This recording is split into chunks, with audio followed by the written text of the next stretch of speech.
There are certain weekends in MotoGP where dominance is undeniable, when a rider doesn't just win, but controls the rhythm of every session, commands the race from lights to flag, and crushes the competition's spirit with cold precision.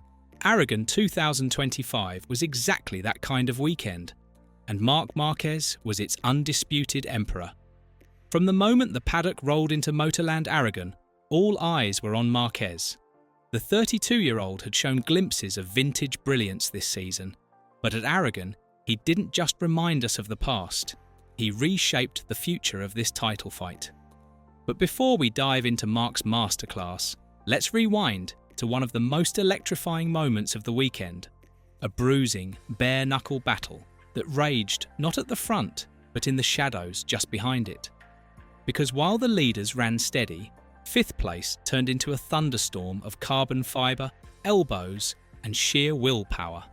Franco Morbidelli and Fermin Aldeguer might not have finished on the podium, but their duel for fifth place was arguably the most visceral contest of the Aragon Grand Prix. These weren't just passes, they were statements. They weren't just lines, they were warpaths.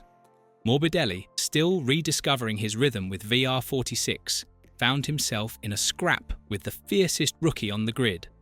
Fermin Aldeguer, who had already bested him in the sprint race on Saturday. And Sunday? It was revenge served hot under the Spanish sun. It was a sketchy race, Morbidelli admitted post-race. I was struggling big time, especially in the first half. I almost crashed 3 times, 2 of them big ones, in turn 9 and turn 10. Morbidelli had led Aldeguer from lap 2 onwards, but every lap felt like a final round. The pair made contact multiple times down the back straight, one of the fastest zones on the calendar. It wasn't just edge-of-your-seat racing, it was the kind of contest that left even hardened MotoGP veterans wincing. Pure adrenaline was going through my head in that moment of the race, Morbidelli joked. If you could spill it in a shot glass, I could make you an adrenaline drink. Aldeguer, undeterred, saw it as a milestone in his young career. Yeah, a funny fight, he smiled. When I caught Morbidelli again, my front tyre was a little bit destroyed, but Morbidelli is heavy in a battle. He has a lot more experience and he won. He added with humility and perspective. We are a rookie, so it's okay. I would have signed for 6th position just 8 races ago. Coming into Sunday, Marc Marquez had already fired warning shots. He topped every session, FP1, FP2, qualifying, and then executed a perfect sprint race to set the tone. Critics wondered if he'd choke from pole again, like in the sprint where a poor launch cost him dearly. But on Sunday, Marquez got the launch right, took the whole shot into turn 1 and never looked back. Behind him, the pack lined up in familiar order. Alex Marquez in 2nd, Francesco Bagnaia in 3rd, and Pedro Acosta in 4th. All 3 knew what was coming. The only question was, could anyone stop it? By lap 4, Marc's lead was already stretching. The stopwatch told the story. First 0.5 seconds, then 0.8 seconds, then 1.2 seconds by lap 8. But it wasn't just the pace. It was how he delivered it. Calm, smooth, relentless. By lap 12, the gap swelled to over 2 seconds. He wasn't racing anyone anymore. He was racing perfection. Then came lap 21. Marquez still pushing, still aggressive, and setting the fastest lap of the entire Grand Prix with a scorching 1 minute, 46.705 seconds. Just to hammer home the point, starting the final lap over 2 seconds in front, he backed off, cruised to the checkered flag, and soaked in the roar from the Aragon crowd. It was his 4th Grand Prix win of 2025, and perhaps his most dominant yet. He now leads the championship by 32 points. Marc Marquez had become the first rider since himself in 2015 to lead every session in a Grand Prix weekend. A perfect sweep. Alex Marquez might not have had the pace to challenge Marc, but his weekend was a triumph in its own right. The Gresini rider had to absorb immense pressure from Pecco Bagnaia, for over 20 laps. The factory Ducati behind him was faster on the straights, more refined in the corners. But Alex, riding on instinct and grit, never blinked. Pecco pushed, probed, and even looked to pass in the final third. But Alex held his line, braked late, and never gave an inch. He crossed the line 0.9 seconds ahead of the double world champion. After a disappointing start to the year, Pecco Bagnaia finally looked more comfortable on his Ducati. Third place might not be a celebration for a rider of his calibre, but it was a marked improvement. He battled fiercely with KTM's Pedro Acosta early on. The two swapped positions repeatedly between laps 2 and 5, the highlight being Acosta's dive under brakes into turn 12. But Pecco had Ducati power down the straights and eventually pulled clear.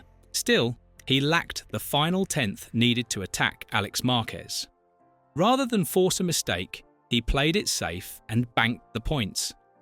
The only rider to gamble on a hard front tyre, Pedro Acosta was one of the few willing to try something different, and it paid off with his best dry race result of the season.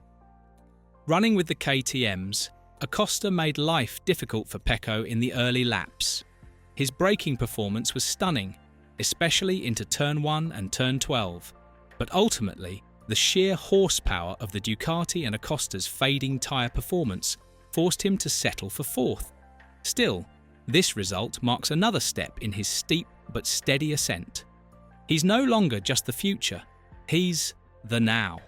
KTM's joy turned to frustration when Brad Binder, who had been keeping close tabs on the top 5, crashed at turn 13 on lap 12.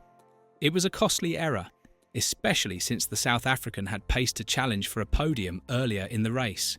His crash handed 5th place to Morbidelli and gave us the fiery duel with Aldeguer, but it also dropped KTM valuable points in the constructors' race.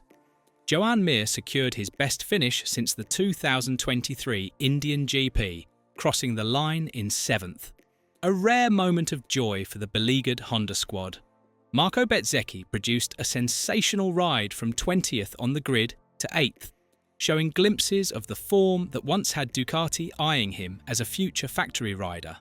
Fabio Di Giannantonio and Raul Fernandez rounded out the top 10, solid but unspectacular rides from VR46 and Trackhouse respectively. Fabio Quartararo, after showing early promise, crashed out at turn 1. His Yamaha weekend from hell came to a literal and figurative end. Maverick Vinales, Johan Zarco, and Brad Binder also ended their races in the gravel, adding to the chaos and attrition of an unusually brutal Aragon GP. 8 rounds in, and Marc Marquez has rewritten the narrative of the 2025 season. He now sits 32 points clear at the top of the championship standings. This is no longer a comeback story, it's a campaign for the crown. His win at Aragon wasn't just another tick in the results column, it was a declaration, one that says, "I'm not just back, I'm better than ever." Meanwhile, Alex Marquez is consolidating his reputation as a consistent podium threat. Pecco Bagnaia is stabilising but lacks the razor-sharp edge he carried through 2022 and 2023. And Pedro Acosta? He's lurking, improving, studying. His time is coming. Marc Marquez's domination, Morbidelli versus Aldeguer's fury, Pecco's resilience, Acosta's growth, Mir's redemption, Binder's heartbreak. The 2025 Aragon Grand Prix delivered a complete spectrum of MotoGP drama, and then some. And as we look ahead to the next round, one thing is clear. Marc Marquez isn't chasing greatness anymore. He's reasserting his claim to it. In a season of unpredictable swings and rising rookies, Aragon was a reminder that some legends don't fade. They reload. What are your thoughts? Let us know in the comment down below, and don't forget to like and subscribe for new upcoming videos. Thanks for watching.